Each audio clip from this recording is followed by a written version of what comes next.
بسم الله الرحمن الرحيم. النهارده بعمل لكم حاجه بسيطه وكلنا شطار فيها، بس بطريقتي جربوها.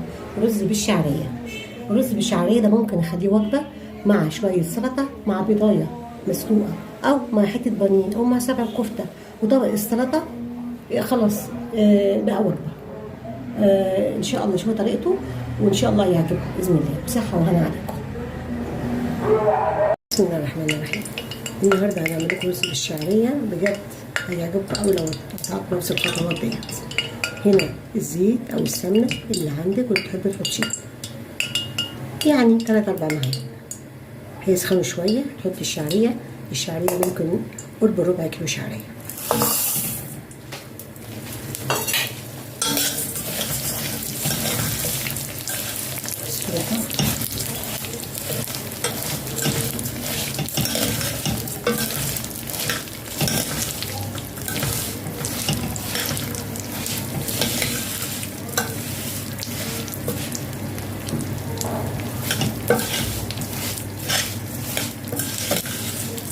فيهم لغاية لما يحمر.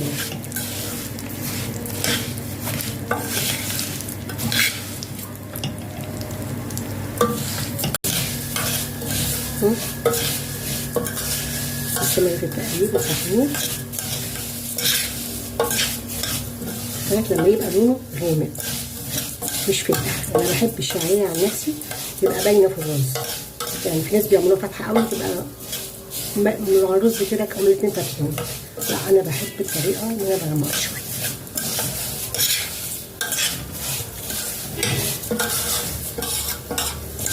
رز بالشعريه على فكره ممكن يبقى وجبه مع بيضه مسلوقه مع شويه سلطه، يعني ممكن لو انسان مستعجل مش فاضي اي ظروف يحمر شويه رز وبيضايه شويه سلطه كله هياكل.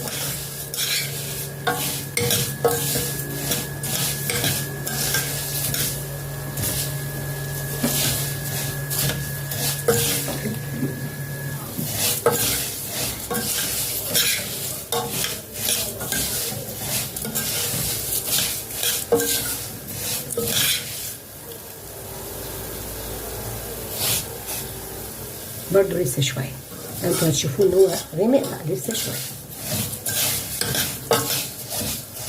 انا بستخدمه وبصفيه بالمصفى. المصفى بتاعتي اللي انا قلت لكم اللي انا بحبها مهما كانت هي مش شايفينها مش مناسبه انا بحبها. ده شويه تيجي بقى احط الرز بتاعي.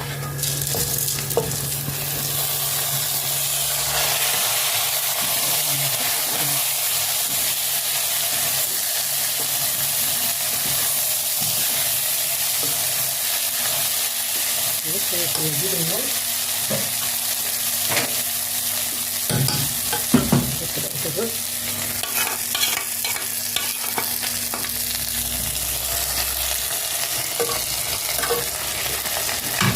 نحط معلقة الملح.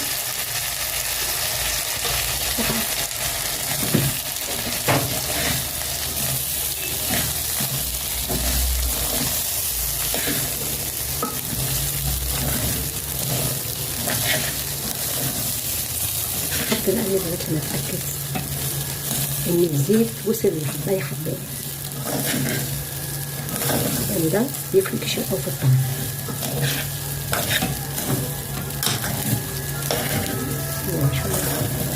بسم الله الرحمن الرحيم.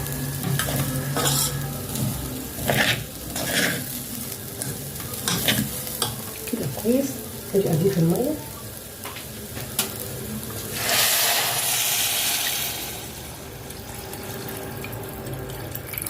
واشوف لو عايزه تاني.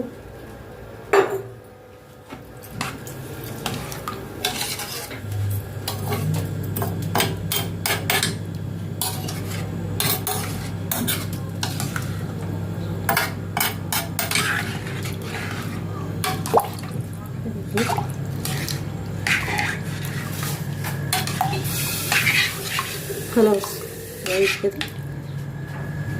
لا تقريبا مش هحتاج. بس كده انا بقى ايه هنقله دلوقتي على العين الصغيره يغلي عليها، وبعد ما يغلي هروح جايه موطيه النار واسيبه 25 دقيقه بس. يعني اسمع من غير تقليب ولا حاجه. ما شاء الله. هعمل دلوقتي قدامكم لون طبق وتشوفوا قد ايه ممكن نستخدم كوجبه لوحده، ممكن جدا. بسم الله الرحمن الرحيم. بسم الله الرحمن الرحيم.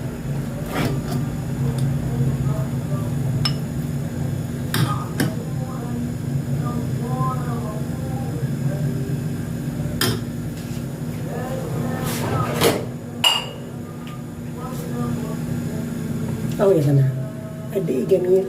معاه طبق سلطه، معاه بيضايه مسلوقه، مع بانيه، شويه سلطه بقى في منتهى الجمال. يعني ده في 7 كفته بانيه، الحاجات دي كلها مع الرز اصبحت وجبه. وصحه وهنا عليكم يا رب. اتمنى تعملوا الطريقه دي ويعجبكم.